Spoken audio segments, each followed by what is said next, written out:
Et yo les Nazuma, c'est Alexandre, j'espère que vous allez bien les gars. Aujourd'hui on se retrouve pour une vidéo, alors ça va être totalement cliché comme intro, une vidéo exceptionnelle. On est en présence du coup du comédien de doublage les amis, du personnage de Mark Evans, en la personne de Pablo Andrés. Comment tu vas Pablo? Eh bien très bien, merci beaucoup de me recevoir dans cette émission, n'est-ce pas, interactive et internationale, puisque tu es en France et je suis en Belgique. C'est Ça fait ça, plaisir. la francophonie Belge-France qui est enfin réunie. Exact, exact. On va pas parler plus loin de cette relation footballistique, par exemple. On n'est pas là Ah, c'est pour ça. une relation pleine de seum un petit peu, non? Attention, je te jure, me cherche pas, parce que c'est Non, très on est bien. sur un terrain glissant dès Tu le sais début de très la vidéo, on bien, a pas tu le sais temps de très bien commencer. quelle est la meilleure équipe qui méritait de gagner cette victoire, et non, je n'ai pas le seum. Non. Après t'inquiète pas, moi j'ai comme tout le monde le sait ici, j'ai des racines espagnoles donc je suis plus pour l'Espagne que pour la France. Et D'accord, donc donc, t'inquiète pas, j'étais plus aussi pour la Belgique à ce moment-là que pour la France, je t'avoue aussi, terme footballistique hein. d'accord. Quand même. Mais si tu as des termes, des racines espagnoles, ça veut dire que tu as des racines conquistadors, puisque moi j'ai Exactement. des racines mexicaines, donc je te méprise encore plus.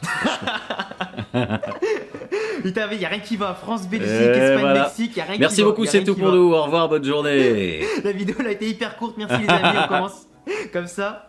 En tout cas Pablo, bah écoute déjà je te remercie de nous accorder de ton temps, déjà pour moi, pour la vidéo, pour la communauté Inazuma Eleven aussi qui avait très envie de te voir sur la chaîne, qui avait très envie en plus de savoir ton ressenti par rapport à la série Inazuma, pour connaître aussi ton parcours, savoir ce que tu as pensé forcément aussi du personnage de Mark Evans et tout ça, et apprendre aussi pourquoi pas à mieux te connaître, parce que comme on l'avait vu dans la vidéo avec Chris Espel, c'est vrai que le public ne connaît pas forcément les comédiens de doublage qu'il y a derrière, les personnalités derrière les voix, qui ont simplement marqué notre enfance. Du coup, bah, merci à toi au nom de toute la communauté Inazuma Eleven de nous accorder de ton temps pour la vidéo. Merci à toi. Arigatou gozaimasu. Merci à vous. Merci. C'est vrai que toute cette communauté de fans de manga dont je fais partie, puisque je suis moi-même un très grand fan de manga, et ça fait plaisir de pouvoir se rassembler autour de cette magnifique art qu'est le manga, n'est-ce pas? C'est ça. Et d'ailleurs, tu regardes quoi comme animé et tu lis quoi comme manga aussi? Ah bah écoute, là j'ai commencé à lire les One Piece, donc en vraiment les lire quoi. Et j'ai commencé ça en janvier. D'accord. Après j'ai beaucoup de boulot, donc voilà, mais voilà, je suis reparti vraiment à zéro. Et puis pendant le confinement, j'ai bien rattrapé aussi. Et donc là, je suis au tome 89, je pense. Ah ouais, quand même. Dans 6 mois, t'as rattrapé. Ouais, t'as gagné 80 tomes. Ah ouais, quand même. Ouais, T'es bien. ouais, je les ai mangés. Et je trouve que, franchement, c'est presque mieux, je trouve, qu'en animé. Après, c'est très différent, Ouais. c'est une consommation différente. Mais je trouve que c'est vrai que là où l'animé prend parfois beaucoup de temps sur un combat, sur certaines scènes, etc., on étire les choses. Et c'est là qu'on voit la différence aussi, là où voilà, à l'écrit, en manga, on avance peut-être un peu plus vite. Et c'est tout le temps en tension, il se passe tout le temps quelque chose. Et l'univers est aussi, je trouve, encore plus riche. Voilà, je trouve que par exemple le personnage de Luffy, je le trouve plus riche, plus complet dans le manga que dans l'animé. Après, c'est personnel, mais voilà. Mais après, Ah ouais, j'adore l'animé, j'ai été bercé à ça depuis que je suis petit. Et voilà, c'est quelque chose que j'adore aussi. Mais c'est vrai que c'est différent. Et pour le moment, je suis beaucoup plus dans la lecture de manga que c'est dans ça. l'animé, ouais. Ah ouais, c'est vrai que c'est beaucoup plus riche, du coup t'as pas les HS, enfin t'as pas les hors-sujets, t'es plus directement impliqué dans l'histoire, t'as tous les détails directement écrits, du coup c'était plus impactant aussi, puis la qualité des dessins, tu vois l'évolution un petit peu du travail d'Oda par exemple, Exact. des mangaka, ouais. Et d'ailleurs justement, est-ce que c'était un rêve pour toi aussi d'être comédien de doublage? Parce que je précise pour les abonnés, souvent on ne dit pas doubleur, on dit plutôt comédien de doublage. C'est quand même un gros travail derrière qui est effectué sur vos voix, sur votre, je veux dire, le talent artistique qu'il y a derrière. Et du coup, est-ce que c'est un rêve d'enfant pour toi d'avoir travaillé sur les dessins animés, certains mangas comme One Piece, comme Naruto, Inazuma, Beyblade? Ben oui, franchement, moi, c'était vraiment un rêve. Alors, je pense qu'il y a vraiment... il y a des comédiens qui se retrouvent dans le doublage un peu, pas par dépit, mais presque par hasard, ou peut-être qu'ils avaient d'autres objectifs, ils avaient envie de faire du théâtre ou du cinéma, et puis c'est vrai que c'est un secteur qui est très riche, surtout en Belgique aussi, il y a beaucoup de possibilités de travailler, et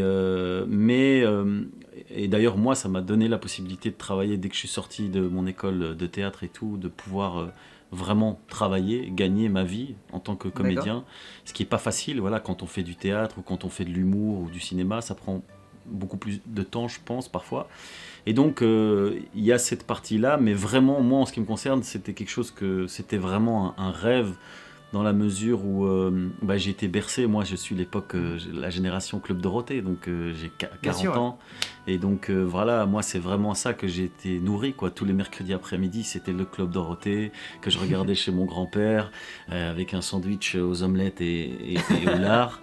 Le cliché. Et voilà, et donc je regardais et j'étais fasciné, et j'ai été bercé par Ken le Survivant, par les Chevaliers du Zodiaque, par Nicky Larson. Et en fait, voilà, moi, comme beaucoup de ma génération, je trouvais ça extraordinaire, quoi. L'univers, la façon, que ce soit l'humour, les ruptures dans le jeu, la folie des Japonais aussi, la créativité, les dessins.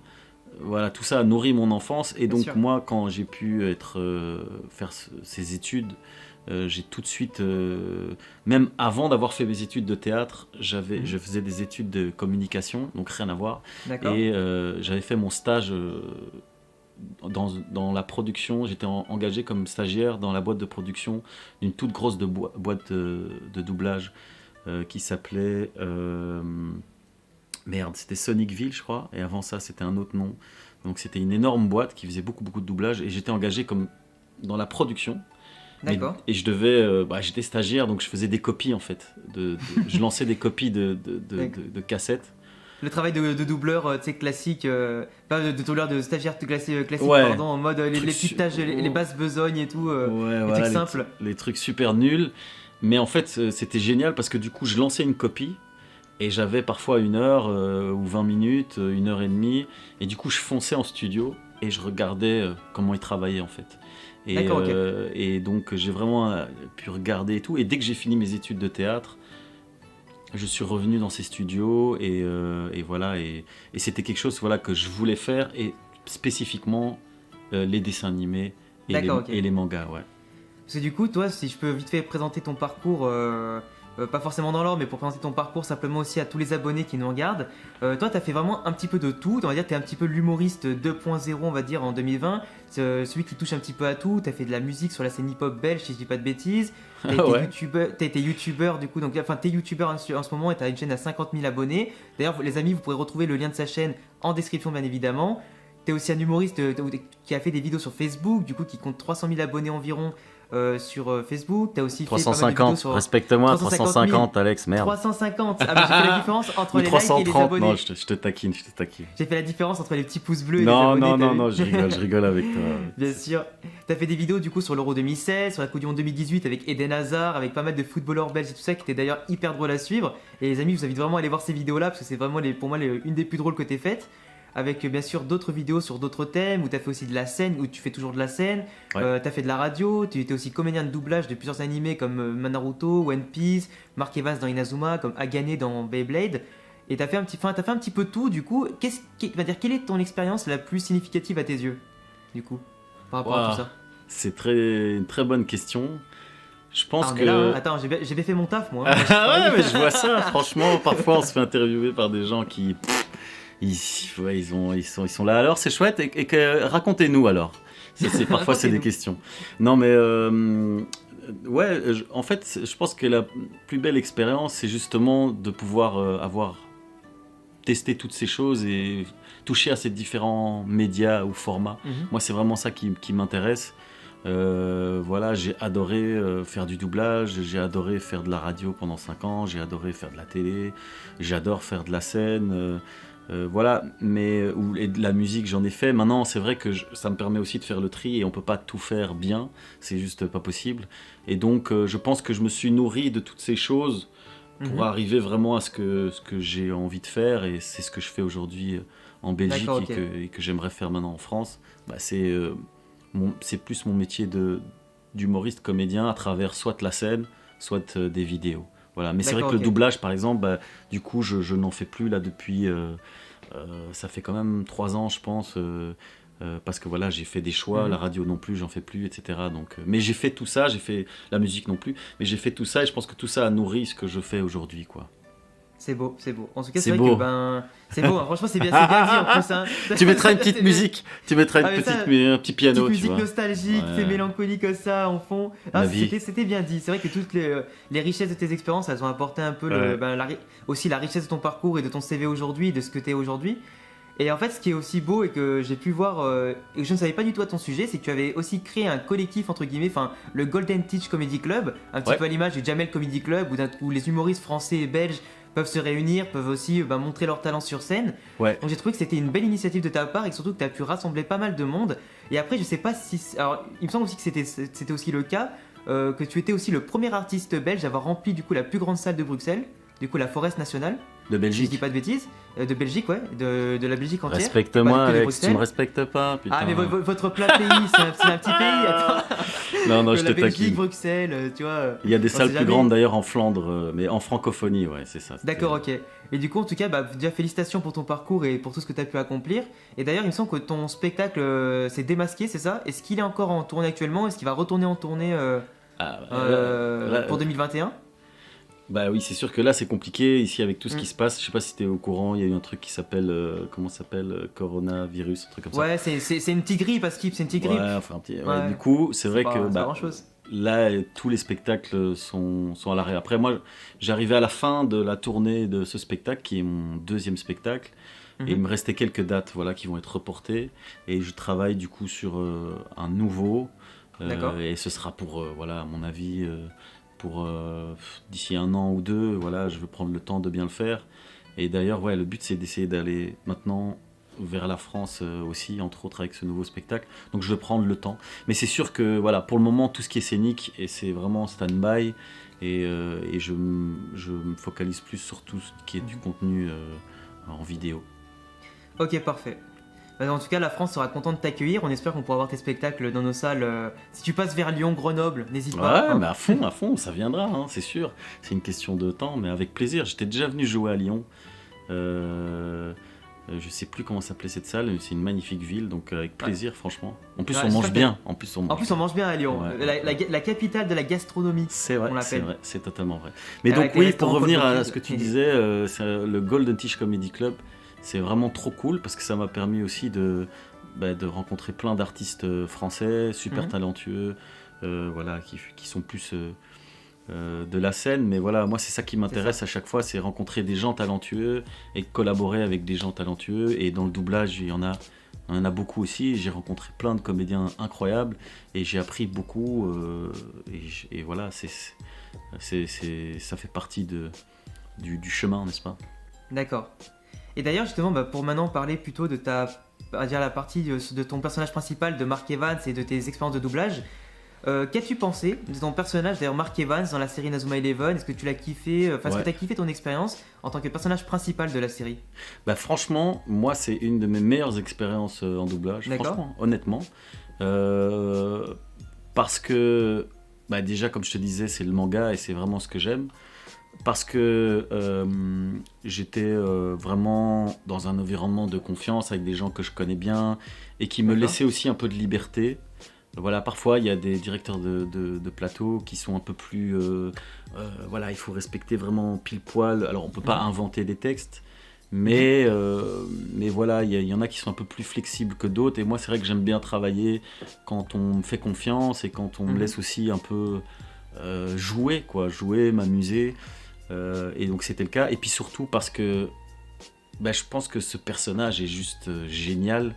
Exactement. Dans la mesure où il est tellement positif, tellement galvanisant, tellement motivant, que c'est trop bien à jouer en fait, parce qu'il est vraiment tout le temps dans le « Allez, on y va les gars, ouais !»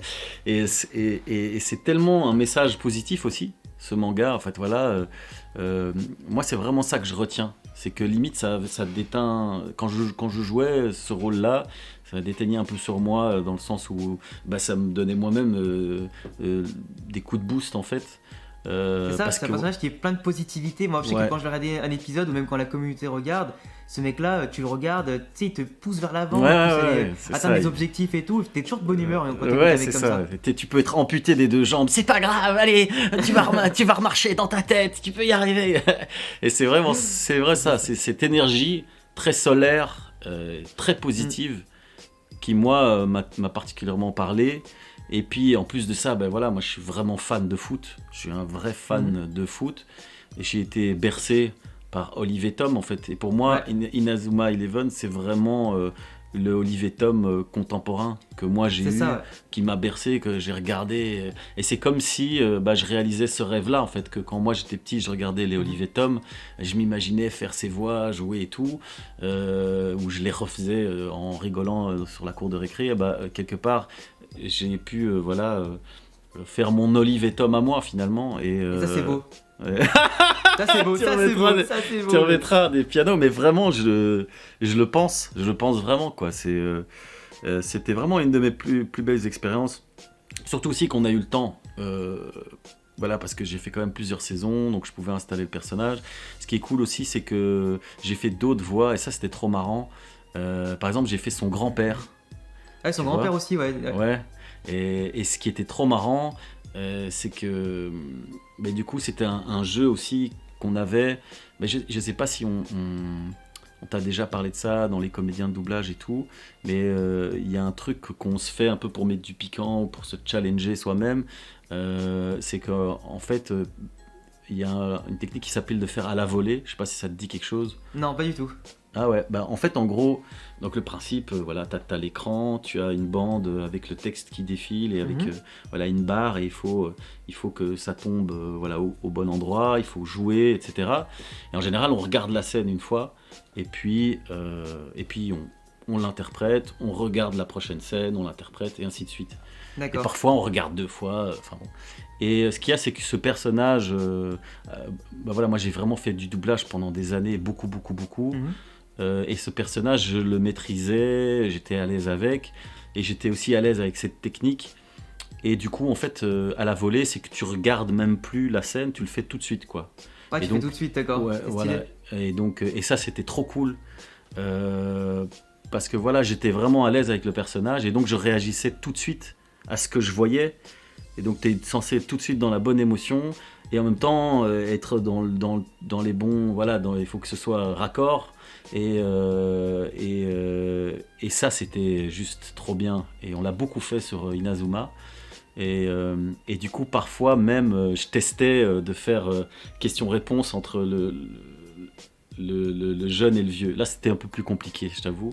Ah, c'est Mais- vraiment bien. Ouais, C'est mais en vraiment tout bien. cas, cet exercice d'à la volée, c'était quelque chose que j'aimais beaucoup, parce que je trouve que tu as une plus grande spontanéité, voilà, quand tu es dans l'énergie, que parfois quand on chipote trop, je trouve, on perd parfois. Ouais, t'avais plus de spontanéité, de qualité, du coup, ouais. Ouais, voilà, parce que ce personnage était comme ça. Il était très D'accord. spontané sur le truc, et si tu te poses et que tu t'arrêtes et que tu essaies de trop bien faire, parfois je trouve qu'on peut perdre, ça dépend des personnages, etc. Mais Du coup, pour la suite des questions, est-ce que tu as pu suivre l'évolution de la série Inazuma Eleven? Est-ce que tu as pu aussi tester les différents jeux ou pas du tout? Ah, bah écoute, malheureusement, j'ai pas trop suivi la suite. Voilà, moi-même regarder les animés, j'ai pas vraiment fait ça, Mhm. parce que voilà, il y a tellement de choses à voir et tellement de contenu que voilà, à un moment, faut faire des choix. Ouais, bien sûr. Et le jeu vidéo, j'ai pas vraiment joué. Par contre, j'avais fait les voix. Je me rappelle de ça. On avait fait ça à Paris, de 1 ou 2 jeux vidéo, je pense. Ouais, il y avait des voix, ouais, certains. Ouais. Ouais. Et je trouvais ça assez cool avec voilà, d'avoir les petites séquences animées dedans et tout. Mais j'ai jamais vraiment eu l'expérience de le jouer en fait. Et c'est vraiment con d'ailleurs, parce qu'en plus j'ai ma voix dans ce jeu, je devrais acheter ce jeu. Mais je crois que c'était sur une console que j'avais pas, je pensais que La c'est DS. sur la DS, voilà. Et j'ai pas la DS du coup j'ai pas vraiment joué. Je sais pas ce que ça vaut ces jeux. Bah, en vrai, ça va. Franchement, c'est un mélange vraiment de, tu sais, de foot et de RPG, t'es les jeux de rôle, où tu tapes un peu sur l'écran pour avancer tes personnages, tu fais ta composition, tu recrutes des personnages, tu montes les niveaux, tu apprends des techniques, tu les améliores. Enfin, c'est vraiment du RPG classique, j'allais dire, mais à la sauce football, et vraiment c'est plutôt pas mal. Hein. T'as vraiment des systèmes de types de persos qui prennent le dessus sur d'autres, faut que tu fasses la bonne compo, faut qu'elle soit diversifiée, enfin c'est quand même... t'as du choix quoi. C'est la... Ils ont fait une version récente une nouvelle alors, version ils ont fait des jeux de 3DS aussi, donc t'avais tout ce qui était les... Ils ont fait un jeu par saison, donc saison 1, 2, 3, t'avais aussi pour Inazuma Eleven Go, Chronostone et Galaxy.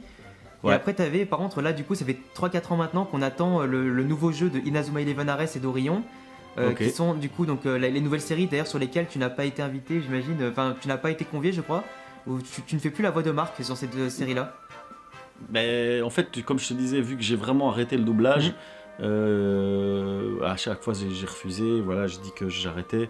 Donc les gens me contactent plus, ce qui est normal. Ouais, d'accord. Donc je pense qu'ils ont dû me remplacer, ce qui me paraît tout à fait logique et normal. Mais par contre, du coup, vu que toi tu suis tout ce qui se passe, à un moment je me suis posé cette question. Parce que tu vois, c'était cette surenchère du manga et d'abord il se battait contre quelqu'un de son école qui était fort, puis après c'était une autre école, puis après c'était les extraterrestres. Là, tu dis ouais, ça c'est chaud quand même, et ils doivent sauver la planète. Qu'est-ce qu'ils ont trouvé depuis de plus fort que les extraterrestres? Je suis très curieux d'écouter ta réponse. Et ben en fait, c'est vrai que Inazuma Eleven, quand tu regardes comme ça fait vraiment de la surenchère de pouvoir, et ça on s'est tous dit, je pense, en tant que fan ou en tant que, j'allais dire, c'est Dieu. Il a peut-être joué contre Dieu à un moment. Bah en fait, ils ont joué est-ce que Dieu joue au foot bah du coup, quand t'as fait les doublages, ils avaient joué contre le collège Zeus, du coup, qui se prenait pour Dieu avec du coup une espèce de liquide un peu pour les doper. Après, ils ont joué contre les extraterrestres avec la pierre Alius qui dopait un petit peu les êtres vivants. Et après, dans la 3e saison, ils ont joué contre des anges et des démons. Et en plus, ils ont fait la Coupe du Monde contre des humains normaux comme eux. Et ensuite, dans la saison de Inazuma Eleven Go, cette fois-ci, t'avais plus forcément que des techniques, t'avais aussi des esprits guerriers du coup pour se battre. Et ensuite, t'avais des armures d'esprits guerriers, donc c'était encore plus important. T'avais des voyages dans le temps. Et avec des humains. Des voyages dans le temps, des humains modifiés et tout. Enfin, c'était. Et après, il y a Galaxy. Et Galaxy, c'est encore un autre délire encore. Et ça, je l'ai pas encore vraiment vu. Du coup, je peux pas t'en parler plus que ça. Mais c'est un délire encore plus loin. Avec des esprits totems, etc. Enfin, c'est encore plus bizarre. Non, mais normal. C'est de la créativité de l'animé sans fin. Ils y trouvent toujours quelque chose de plus fort, de plus fou. Après, dans Ares et Orion, ils ont fait du coup des saisons parallèles aux saisons 2 et 3. Du coup, au lieu d'avoir l'académie Alius, du coup des extraterrestres, bah t'as autre chose. Enfin, c'est simplement un autre football frontière, mais avec d'autres personnages en plus les anciens. Et après, la 3e saison, c'est encore une Coupe du Monde avec aussi une organisation maléfique qui viennent à contrôler, truquer les matchs. C'est particulier. Yes. Bah, dans la suite logique. Ouais, voilà. Mais en tout cas, pour moi, peu importe contre qui ils se battaient, c'était vraiment le sens d'Inazuma et le côté cool. C'est plus ce qu'il y avait derrière, quoi. C'était voilà, on peut avancer ensemble, faut se serrer les coudes et voilà, on reste positif. Moi, c'est toujours ça que je retiens. Et d'ailleurs, c'est pour ça que je trouve que Inazuma, par exemple, l'expérience de Beyblade, où je faisais aussi un personnage, le personnage principal, et donc du coup je jouais beaucoup, je trouvais ça vraiment beaucoup moins intéressant. Et je trouvais que Beyblade c'était plus que dans l'action et dans le cri et dans le combat en fait. C'est ça, Beyblade, c'est plus de la vente de goodies et de figurines, enfin et de toupies quoi. Ouais, c'est ça. Et donc c'est la surenchère du combat et du cri, et on criait, mais on savait tout le temps. Tu sais pas pourquoi en fait. Tu sais même plus pourquoi. et on sait pas, ça a pas de sens. Et je veux bien qu'il y ait de l'action et qu'il y ait des cris, qu'il y ait des trucs. Moi aussi j'adore ça. Mais voilà, c'est ça que j'aime beaucoup à Inazuma, c'est qu'il y a vraiment à chaque fois des bons messages derrière. C'est des potes quoi. C'est une équipe, ils sont potes, ils se soutiennent. Et voilà, il y a un peu plus de fond, et c'est ça qui est cool, je trouve. C'est ça. Et c'est encore plus cool dans des trucs comme. Je trouve que c'est pour ça aussi que One Piece est tellement puissant, je trouve, en manga. Aussi. C'est que là, il y a encore plus de sens, il y a encore plus de couches, et c'est encore plus riche. Mais après, c'est différent, c'est très différent. Après, et Inazuma, j'adore. T'as l'impression aussi, dans Inazuma ou comme dans One Piece, de faire partie en fait de la famille, des Nakama, de l'équipe Inazuma. Enfin, t'as l'impression que tu fais partie de leur quotidien, tellement c'est bon enfant, tellement il y a une bonne humeur, tellement il y a des enjeux, il y a des valeurs en fait. Et d'ailleurs, justement, pour rebondir un petit peu là-dessus, du coup, c'est quasiment l'une de mes dernières questions. As-tu déjà intégré des références à tes personnages dans tes spectacles, ou as-tu songé peut-être à intégrer les mangas animés à tes spectacles? J'ai pas vu tous tes sketchs, du coup, je ne sais pas, mais est-ce que tu l'as déjà fait? Bah écoute, Où est-ce que ce que j'anticipe j'ai fait... un futur ce que j'ai- spectacle? Pardon? Où est-ce que j'anticipe déjà un futur spectacle? Ouais, bah tu sais quoi, en fait, Casque, avant, j'ai toujours interprété des personnages, et je faisais plus des sketchs, où je faisais des personnages assez caricaturaux, plutôt belgo-belge Mhm. d'ailleurs, et donc la seule inspiration, ou le seul lien, c'est qu'il y avait un travail de voix, où à Ouais. chaque fois, chaque personnage a vraiment une couleur différente dans la voix, dans son rythme, sa façon de parler. Ça, j'ai pu prendre du doublage. Mhm. Et il y avait aussi toujours un côté très caricatural et très cartoonesque, D'accord. du coup, qui est un peu de l'univers du manga. Maintenant, mon troisième spectacle sur lequel je bosse maintenant, il y a beaucoup plus de... je pars de moi en fait, c'est moi le fil conducteur et je parle de ma famille, de mes expériences, de ce que je vis, de mon C'est point ça. de vue sur plein de trucs. Et du coup, clairement, je ne l'ai pas encore fait, mais ça fait partie des trucs que j'ai vraiment envie d'aborder. C'est ben voilà, cette expérience que j'ai eue dans le doublage et peut-être... alors je sais pas si ce sera plus d'écrire ce que j'ai vécu en studio, mais à mon avis ce sera plus voilà, parler un peu ben justement des mangas, des personnages types, parce qu'il y a vraiment des personnages types, il y a des petites les techniques Mhm. qui sont très drôles en manga, je trouve, comme cette rupture, ça a aucun C'est sens, il y ça. a que dans le manga qu'on trouve ça, quoi. Et cette façon très codifiée de dessiner les émotions.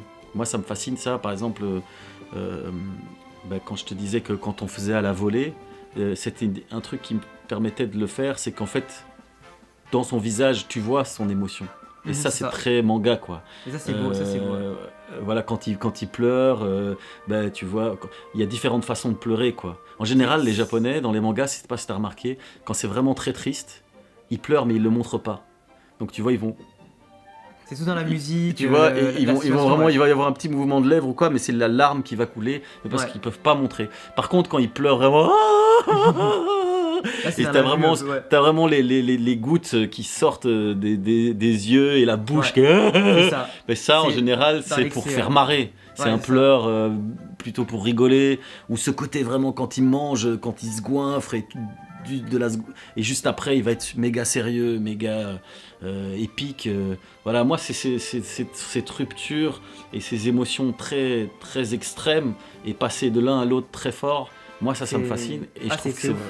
je trouve que c'est très caractéristique aussi du peuple et de la culture japonaise. C'est Moi vrai j'ai qu'ils eu sont, la ils chance. sont très très forts, très très très forts. Franchement, les doubleurs japonais, à chaque fois on dit, je sais que souvent c'est le débat, est-ce qu'on préfère regarder en VO ou en VF? C'est vrai que les doubleurs japonais sont très très forts. Enfin, ils sont très très forts. Ouais, mais aussi c'est aussi parce que c'est ce que je voulais dire dans le côté de rupture et des émotions très fortes.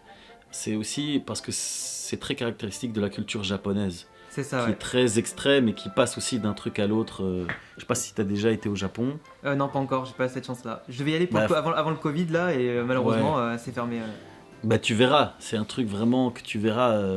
Ils sont très carrés comme ça, ils peuvent pas parler dans le métro, ils peuvent pas parler fort, ils peuvent pas se regarder dans les yeux, ils sont vraiment toujours contenus. Et par contre le soir, quand ils boivent, ils sont déglingués, ils sont... on Le dirait gros un cliché du manga. japonais qui boit, ouais. Mais vraiment, et donc il n'y a pas d'entre-deux, quoi. Là où en Europe, Ah, tout est beaucoup plus... ils sont dans l'excès ou sur la réserve en fait, ouais, je vois ce que tu veux dire. Ouais, voilà, c'est ça. Et comme les émotions, quoi. Et voilà, moi c'est ça que j'aime beaucoup avec les mangas aussi, c'est que c'est un miroir de cette culture qui est un peu quand même un peu dingo, quoi. Voilà, dans l'honneur aussi, tout ça. Bon, ça c'est peut-être dans d'autres mangas, il y a peut-être un peu moins ça dans... Ouais, quoique Inazuma, il y a aussi cette fierté de, tu sais, de défendre la bannière de l'école, et tu vois, C'est parfois ça. Marc avait des discours il faut, si vous le faites pas pour vous, faites-le pour l'école, pour cette nation, comptez. Enfin, tu vois, parfois t'as des phases, tu fais bon, Ouais. calme-toi, C'est clair. on parle de foot là, Marc, Ouais. calme-toi. Et d'ailleurs, justement, pour faire plaisir un petit peu à la communauté, est-ce que tu aurais une ou deux répliques à nous faire avec la voix de Mark Evans, ce style on va jouer au football ou le nom d'une technique? Tu veux que je dise on va jouer au football? Ouais, ça, et puis et le nom d'une technique si t'en as une en tête. Bah la classique, c'est Main Céleste. C'est trop bien, j'adore. À chaque fois, ça. Allez, on va jouer au football, Alexandre. Ah, ça fait toujours super rire, j'aime trop. Ça fait trop des, tu sais, des frissons quand t'as les personnages que t'as toujours entendus quand t'étais petit ou quoi. Bon, après, Inazuma, je l'ai connu au lycée, donc j'étais pas forcément hyper petit, mais j'avais quoi, 15 ans, du coup, j'ai l'habitude maintenant. Mais c'est vrai que ça fait toujours plaisir. Ça fait toujours plaisir d'entendre les comédiens et les voix qu'on aime surtout. Ah, Merci avec à toi. plaisir, avec plaisir. Bah écoute, merci à toi pour l'invitation. Vive la communauté d'Inazuma et puis vive le foot, vive la joie, vive l'amour, vive les pianos. Et puis voilà, merci beaucoup en tout cas à toi pour cette écoute Bah écoute, et merci à cette toi. discussion. Merci à toi surtout de m'avoir accordé ton temps, d'avoir accordé du temps à la communauté Inazuma Eleven, de nous avoir en tout cas apporté des réponses hyper intéressantes et enrichissantes sur ta personne, sur ce que tu pensais de ton métier, de ce que tu fais aussi, et sur la série. Ça m'a fait extrêmement plaisir de te recevoir et j'espère vraiment que peut-être qu'un jour tu reviendras pour une autre vidéo, ou peut-être qu'on se verra en vrai pour une autre vidéo. En tout cas, j'espère qu'on Avec pourra faire ça. plaisir. Et en tout cas, Avec bah plaisir. écoute, je suis content aussi d'offrir ce moment-là à la communauté Inazuma Eleven, qui malheureusement prend son mal en patience avec surtout un nouvel animé qui tarde à arriver, ou du moins le dernier animé n'était pas extrêmement de qualité, que le jeu vidéo ça fait déjà 3 ans qu'il le reporte, du coup malheureusement on essaie un petit peu d'occuper la communauté avec le maximum de concepts originaux qu'on peut, avec des bonnes idées pour faire vivre la commu. Et je suis sûr qu'ils vont adorer de t'avoir vu et d'avoir écouté surtout aujourd'hui. Et j'espère en tout cas que le plaisir aura été partagé, que t'es content d'être là et qu'on a passé un Totalement. bon moment. En tout cas, les C'était amis. Vas-y, attends, je te laisse, vas-y, je t'ai coupé. Non, rien, je dis juste le plaisir est partagé. Parfait, je suis extrêmement content. Quand ça se voit, je pense que ça se verra sur le retour, j'ai le sourire jusqu'aux oreilles. Et avec les frissons là comme ça fait extrêmement plaisir, franchement. Une petite âme d'enfant qui est là, qui est content, dans un corps C'est d'homme ça. de 25 ans. Mec, c'est ça le but, hein. On grandit, on vieillit, mais on reste tous. Faut nourrir ce petit enfant, comme je disais là tout à l'heure. Et les mangas, c'est la meilleure façon. Moi, je te dis, j'ai 40 piges. Je lis, je regarde, et je vais faire ça toute ma vie. Donc, Bah ouais. c'est trop bien. Ah oui, ça se comprend, enfin, t'as 40 ans, j'en ai 25, du coup, je suis la génération un petit peu en dessous. Donc, du coup, t'as connu Club Dorothée, j'ai connu celle d'après, du coup, ça fait vraiment, tu vois, le mélange de générations. En plus, on aime le foot, on aime les mangas animés, ça pouvait que matcher, t'as vu? Ben ouais, c'est ça, c'est ça. Et puis, moi, j'ai par exemple ma filleule, donc la fille de ma sœur, elle est à fond dans le foot aussi, elle est à fond dans les mangas, là, elle est à fond dans Naruto, etc. Et en plus, ce qui est trop bien, c'est qu'il voilà, y a toujours des nouveaux trucs qui arrivent, et c'est super riche, c'est super créatif, C'est super ça. drôle, c'est émouvant, enfin voilà, c'est vraiment des produits c'est de la qualité, quoi. Après, il y a à boire et à manger, bien sûr. Bien Et sûr. d'ailleurs, il y a des festivals. Toi, tu connais des festivals? Bon, là, c'est peut-être un peu hors truc, on s'en mal. Tout ce qui est convention et tout, là, quoi, genre Japan Expo. Ouais, j'ai jamais été. Moi, Manga j'étais Week. à Angoulême, Mhm. mais j'ai pas encore fait vraiment manga pur. Et je sais pas ce que ça vaut, ces trucs-là. Alors c'est intéressant, mais je t'avoue que la Japan Expo, désolé pour ceux qui aiment dans la communauté, les amis, mais la Japan Expo c'est surcoté de ouf. Hein. D'accord. Il y a trop de monde, ça coûte super cher à rentrer dedans, il n'y a pas grand chose à voir non plus. Mais c'est après, si toi tu viens en tant que comédien, etc., ou tu sais, pour faire des dédicaces, Non, et machin, mais c'est vraiment pour aller voir. c'est pas- Après, pour aller voir, c'est un peu surcoté. Hein. Franchement, ça vaut pas le détour. D'accord. Ça vaut pas le détour. En tout cas, les amis, j'espère Yes. que cette vidéo vous a plu, que l'interview vous aura plu. Je vous laisserai, comme d'habitude, vous abonner, cocher la cloche pour ne pas rater les prochaines vidéos. Laissez un gros pouce bleu, les amis, si vous voulez d'autres vidéos comme ça. Je laisserai bien sûr en description les liens de la chaîne YouTube, de la page Facebook et aussi pourquoi pas du site internet de Pablo pour que vous puissiez aller voir ce qu'il fait, les sketchs qu'il c'est propose. bien. Et réservez aussi vos places pour ses futurs spectacles, bien évidemment. Pour les Belges et ceux qui veulent aller en Belgique et qui veulent pourquoi pas les voir en France quand ça arrivera en France. Et en attendant les amis, je vous laisserai bien évidemment de passer une bonne journée, de venir follow sur tous mes réseaux qui s'affichent ici. Et à bientôt les gars pour de prochaines vidéos. Ciao à tous! Ciao les gars. Au revoir.